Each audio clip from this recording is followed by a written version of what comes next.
Okay so अभी हमने क्या करना है कि हमने चेक करना है कि पाइथन हमारे वर्क कर रही है। तो हम किस तरह करते हैं, सीएमडी में जाके चेक कर लेते हैं, अगर इंस्टॉल है तो हमें पता चल जाएगा। ठीक है, सीएमडी खोलते हैं, पाइथन माइनस माइनस वर्जन।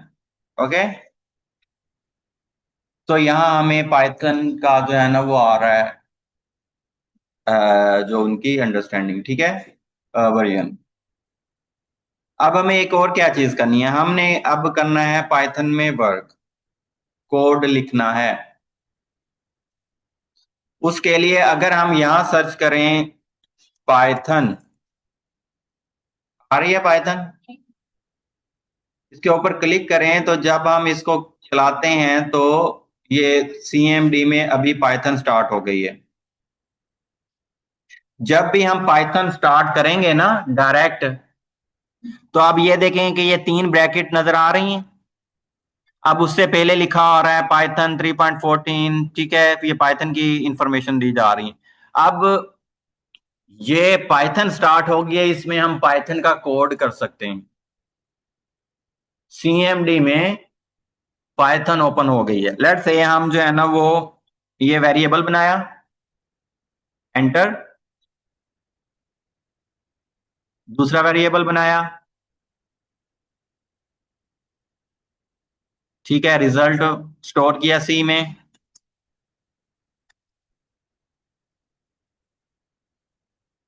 ठीक है। सो अब ये जो हमें आ रहा है ना, ये है इंटरेक्टिव मोड। कौन सा मोड है, इंटरेक्टिव मोड है। तो ये हमें, हम एक एक स्टेटमेंट लिखेंगे। क्या लिखेंगे, एक एक स्टेटमेंट हम लिख के उसको रन करते हैं, चलाते हैं। क्लियर। सो ये प्रैक्टिस के लिए या एक एक स्टेटमेंट को चलाने के लिए तो ठीक है, लेकिन अगर हम पूरा कोड करना चाहें, प्रोग्राम बनाना चाहें, तो हम यहां नहीं कर सकते। ठीक हो गया। तो उसके लिए हमें क्या करना पड़ेगा, उसके लिए हम क्या करते हैं, क्या यूज किया था हमने, क्या करते हैं, हाँ,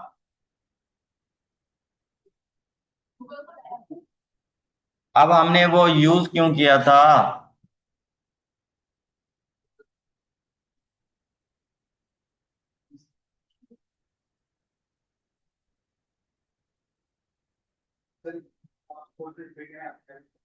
मैंने ये पूछा है कि हमने करना है प्रोग्राम, प्रोग्राम लिखना है, चलाना है, तो उसके लिए हमें क्या चाहिए, हाँ, और क्या चाहिए।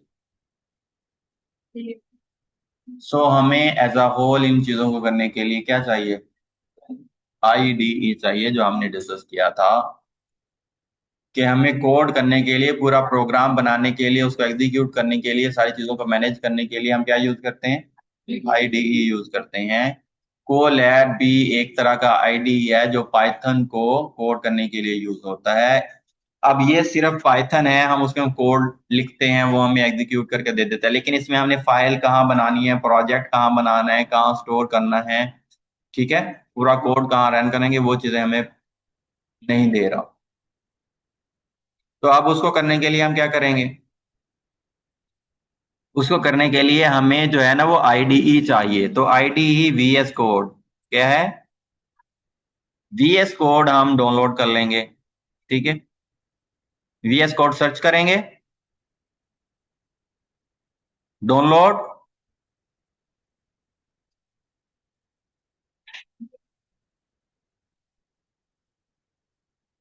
ये आ रहा है, सारा दे रहा है मैक, जो भी हमारी ऑपरेटिंग सिस्टम है। तो हमने क्या करना है, विंडोज,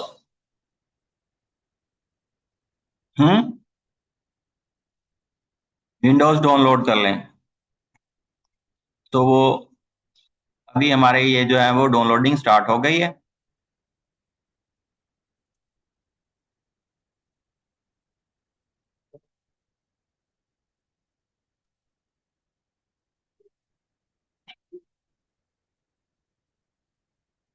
आप लोग अपना, आप लोगों का अपना सिस्टम कहाँ है, तो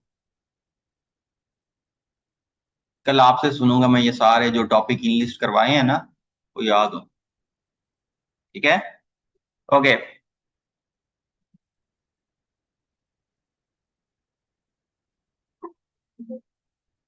लगा लिया डाउनलोड पे आप लोगों ने? तो हमें आईडी चाहिए। So VS code is popular ID है जो यूज होता है, हम मल्टीपल लैंग्वेज के लिए इसे यूज कर सकते हैं। ठीक है, इसमें जावा स्क्रिप्ट भी कर सकते हैं, सी भी कर सकते हैं, जावा भी कर सकते हैं, डिफरेंट जो है ना वो लैंग्वेज इसमें कर सकते हैं। अभी हम इसको किस लिए यूज कर रहे हैं? पाइथन के लिए, पाइथन प्रोग्रामिंग के लिए यूज।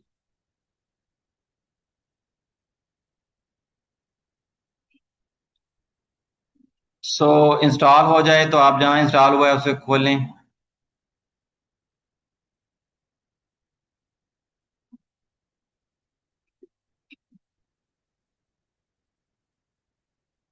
ठीक है, तो खोलेंगे तो आपको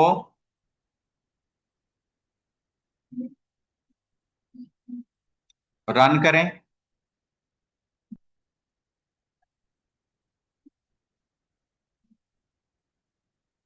तो अभी मेरे पहले मौजूद है तो इसलिए वो कह रहा है कि आपके पहले रन कर रहा है। आप चलाएंगे तो वो ओपन हो जाएगी एग्जिट, उसको next next next next install कर लें। Do that.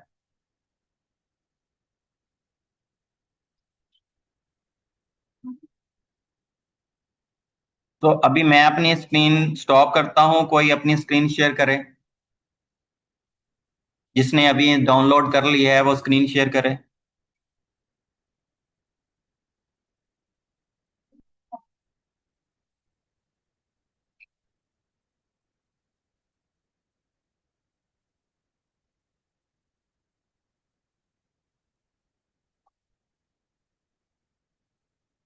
ओके, सो किसने ये शेयर किया है? हम्म। ओके, सो अभी जो है,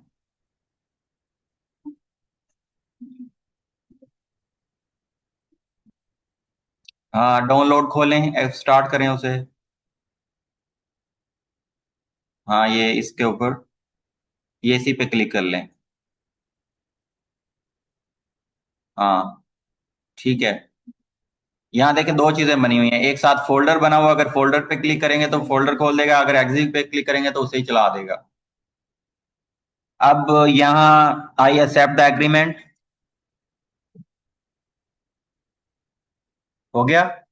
okay, so I accept the agreement. Next. Next. जी नेक्स्ट।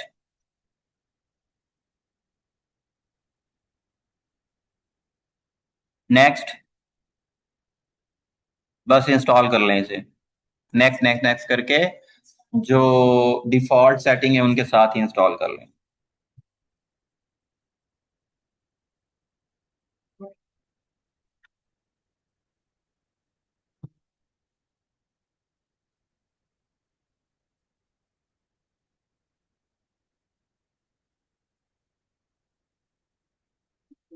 आज हम जो है वो अपने लोकल सिस्टम के ऊपर जिस तरह कोल ऐप, अब एक हम प्रोग्राम चलाएंगे। ठीक है, पाइथन हमने पहले इंस्टॉल कर ली है, आईडी इंस्टॉल करके अब इसके ऊपर देखेंगे हम कोड कैसे कर सकते हैं। ओके, सो फिनिश। ओके, सो अभी जो है ना वो ये ओपन हो गया। ओके, सो फर्स्ट हमारे पास इंटरफेस इस तरह का आता है। अभी आप जो है ना वो स्टॉप कर लें शेयरिंग। तो अब इंस्टॉल हो गया हमारे पास, अब रेडी है। ओके, सो अब हम क्या करेंगे?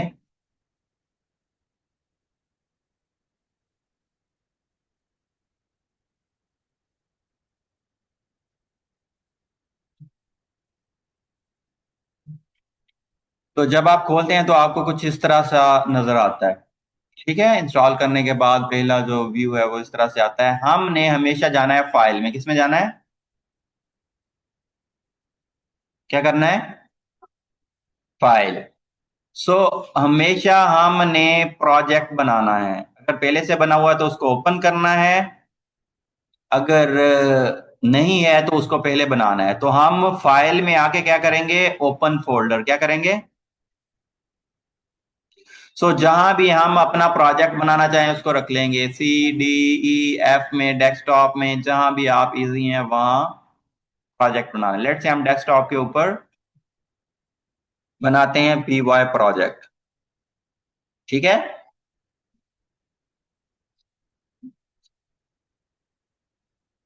बना लिया। अब इसको हमने, यही सिलेक्ट है और इसको सिलेक्ट फोल्डर करेंगे तो ये ओपन हो जाएगा हमारा VS कोड में। ओके, अब ये देखें PY प्रोजेक्ट जो डेस्कटॉप के ऊपर था वो हमारे यहाँ फोल्डर आ गया, एसएस हो गया। ओके, अब यहाँ हम देखें तो यहाँ एक फाइल है, यहाँ एक फोल्डर है। अगर हम इसी PY प्रोजेक्ट में फर्दर फोल्डर बनाना चाहते हैं तो यहाँ फोल्डर भी बना सकते हैं। ठीक है,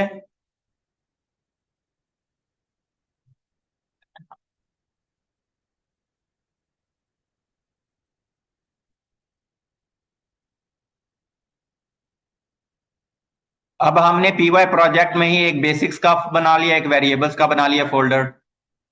एक और बना लेते हैं।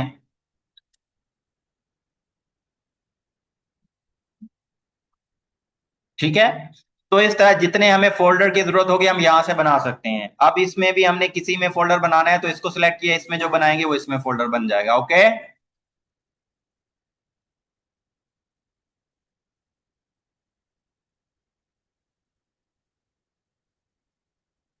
अब हम किसको सिलेक्ट किया, बेसिक्स को। हमने कंडीशनल स्टेटमेंट्स को सिलेक्ट किया। ये फाइल, फाइल के ऊपर क्लिक करते हैं हम।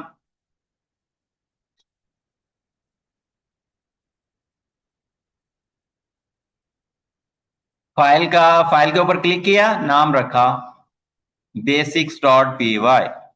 वो फाइल अब हमारी बन गई है। अब यहां हम जो है ना वो प्रिंट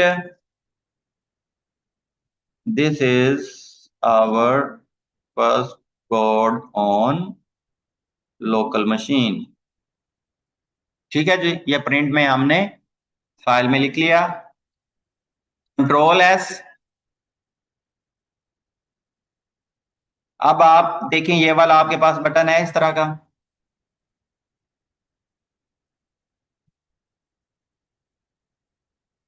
ये प्ले का, रन का, यहाँ।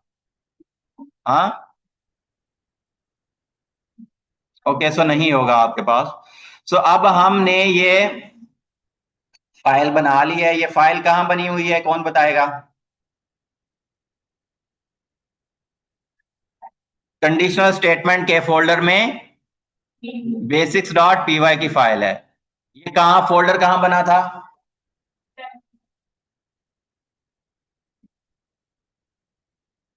मेन फोल्डर का क्या नाम है। तो हमने डेस्कटॉप के ऊपर फोल्डर बनाया था, क्या नाम है। आपका क्या नहीं है।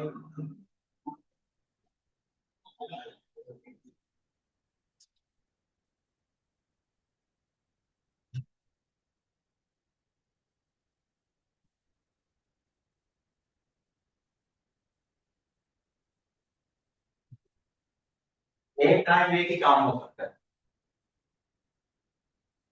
एक टाइम आप एक ही काम करते हैं। या जो हम पढ़ रहे होते हैं वो करिए करें, या जो आप कर रहे होते हैं वो करें।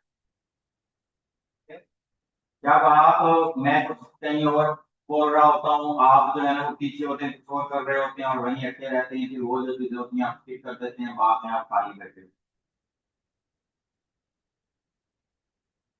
ठीक है? बाकी बात रही, आप एक तो हम जो है ना वो कंटेंट साथ साथ बना रहे हैं, जो लिख रहे हैं उनकी फाइलें सेव हैं, कोड लिखते हैं वो आपकी सेव होती है। अगर आपका फोकस लिखने के ऊपर होगा, इन चीजों के ऊपर होगा, तो जो चीज हम बोल रहे होते हैं, अंडरस्टैंड कर रहे होते हैं, वो स्किप हो जाती है। साथ में दूसरा हम इसकी रिकॉर्डिंग भी कर रहे हैं। तो पहले पॉसिबल वे ये है कि आप इंटरेक्टिव रहें, जो चीज डिस्कस कर रहे हैं उसको फोकस होकर समझ लें।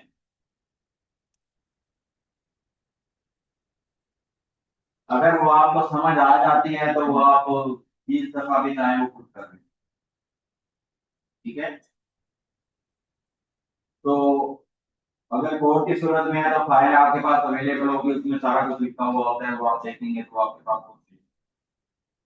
तीसरी चीज वो रिकॉर्डिंग है, अगर आप कोई चीज मिस हो जाती है, नहीं समझ आती वो समझ आ रही है? ओके। तो हम दोबारा देखते हैं, हमने फोल्डर कहाँ बनाया था?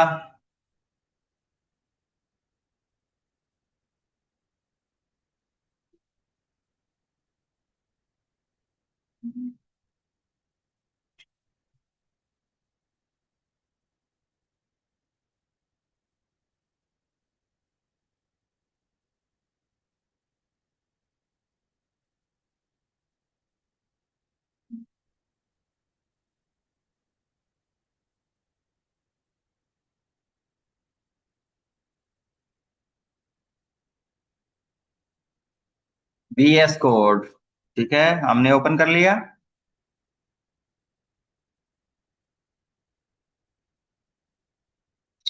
अब ये तो हमारा फोल्डर नहीं है। हम्म। हमने कहा आना है फाइल में, ओपन फोल्डर। कहाँ? ओके। सो यहां से हमने जहां भी रखा है वो ढूंढ लेंगे, हमने कहाँ रखा है। हमने डेस्कटॉप के ऊपर बनाया था।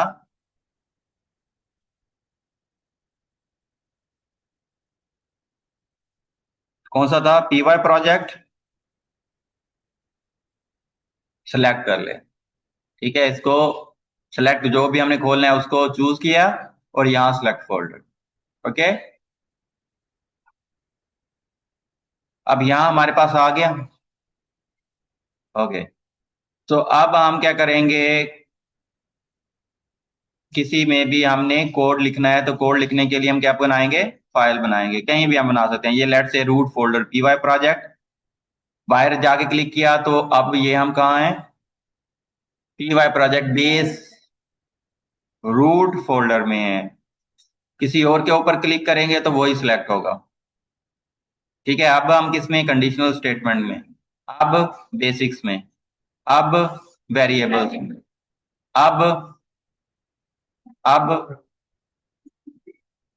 अब अब बेस जो BY प्रोजेक्ट है उसमें है, कोई भी सिलेक्ट नहीं है तो मेन फोल्डर है। अब जो भी फाइल वगैरह बनाएंगे PY प्रोजेक्ट में बनेंगे।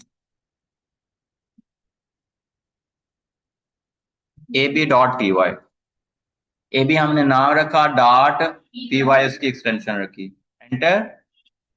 सो अब ये फाइल हमारे पास बन गई है, इसमें हम कोई भी कोड लिख सकते हैं। Print welcome. ठीक है। तो अब इसको चलाने का ये है कि हमारे पास ये बटन आता होता है। फर्स्ट टाइम ये नहीं आता होता तो क्लिक करेंगे तो वो चल जाएगी। अब ये देखें, ये हमारी आउटपुट यहाँ आ रही है।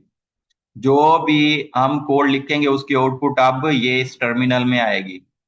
ठीक है, नीचे जब चलाएंगे। तो अब आपके पास ये वाला बटन नहीं आएगा। आपने क्या करना है? एक्सटेंशंस में जाना है। ये देखें, इधर जो है ना वो डिफरेंट चीजें पड़ी हुई हैं। ये फाइल है, ये सर्च है, ठीक है, और ये एक्सटेंशंस हैं, ये ब्लॉक से बने हुए होंगे। यहाँ आना है आपने,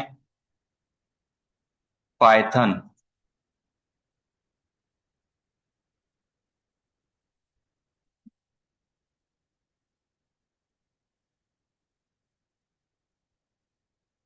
ठीक है, पाइथन लिखेंगे तो पाइथन ये डीबगर आएगा माइक्रोसॉफ्ट का। पाइथन आप ये करेंगे तो अब मेरे ये इंस्टॉल है, यहाँ आपके पास एक ही बॉक्स आएगा इंस्टॉल का, वो आपने इंस्टॉल कर लेना। ठीक है, इस तरह इंस्टॉल करेंगे, वो कुछ सेकंड लगाएगा, इंस्टॉल कर देगा। ओके। सो देन आप क्लोज करके दोबारा जो है ना वो इसको ओपन कर लेंगे, अपने प्रोजेक्ट को ओपन कर लेंगे तो आपके पास दोबारा इस फाइल खोलेंगे। इनको क्लोज कर दें, ये जो फाइल्स खुली हुई हैं चाहे। ठीक है, अपना प्रोजेक्ट ओपन करेंगे तो आपको इसी तरह फिर कोई फाइल खोलेंगे तो ये बटन आएगा, नजर आएगा। ठीक है, फिर हम जब इसको चलाएंगे तो हमारा कोड चल पड़ता है। Okay. So this is how we can write and run Python code on our local system using the VS Code IDE based on the Python। ठीक है, IDE में हम इसे कंट्रोल कर सकते हैं। ठीक है, कोड लिख सकते हैं, सारी चीजें। तो ये चल कहाँ रहा होता है, ये चल कहाँ रहा, ये इसे चलाता कौन है? पाइथन, जो हमने अलग से इंस्टॉल की थी। ये पाइथन है ना, पाइथन ही उसको समझेगा, चलाएगा सारी चीजें। ठीक है। लेकिन इस कोड को मैनेज कर दें with the help of VS कोड। सो आज के लिए इतना ही, तो बाकी कल देखेंगे।